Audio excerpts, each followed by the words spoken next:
Hi everyone! Today we're making conchas, an iconic Mexican pastry. Here are the ingredients you need. Heat your milk to 110 to 115 degrees Fahrenheit. Stir in 1 tablespoon of sugar and the active dry yeast. Cover it with plastic wrap and let it foam for 5 minutes. Yeast feeds on sugar and produces carbon dioxide through fermentation. This creates air pockets in the dough, making it rise, giving conchas their light, fluffy texture. However, if the milk is too hot, it can kill the yeast, preventing fermentation. But if it's too cool, the yeast won't activate. Whisk together all-purpose flour, 5 tablespoons of sugar, 3/4 tablespoons of salt, the yeast mixture, the melted unsalted butter, and eggs. Mix for 6 to 8 minutes until the dough is smooth and elastic. Flour contains the proteins glutenin and gliadin, which form gluten when mixed with liquid. Gluten gives structure to the dough, trapping gases from yeast, helping conchas rise. Kneading strengthens gluten, creating a chewy yet tender texture. Coat a bowl with canola oil spray and transfer the dough to the bowl. Boil some water and place it in the bottom part of the oven. The heat from the water circulates around the yeast bowl through convection, increasing the yeast's rate of fermentation.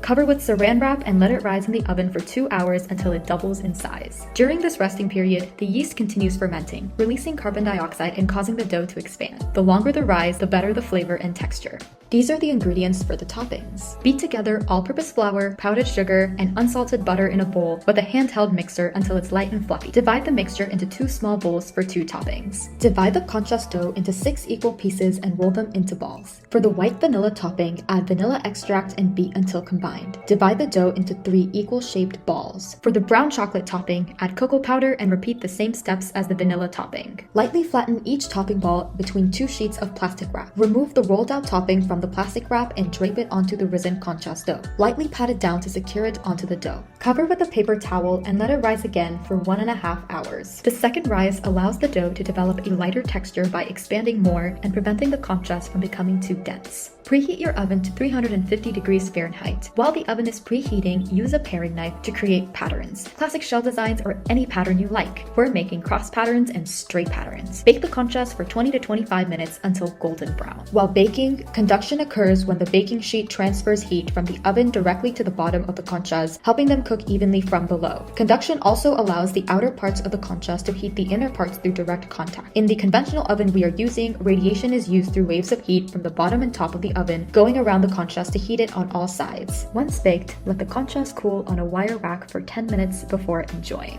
It is important to properly store conchas to prevent spoilage and illnesses. Some storage tips are: keep them in an airtight container for 3 days at room temperature, refrigerate for up to a week, or freeze for up to 3 months. To reheat, warm them in the microwave for 15 to 20 seconds or in a 300 degree Fahrenheit oven for a few minutes. Thanks for watching!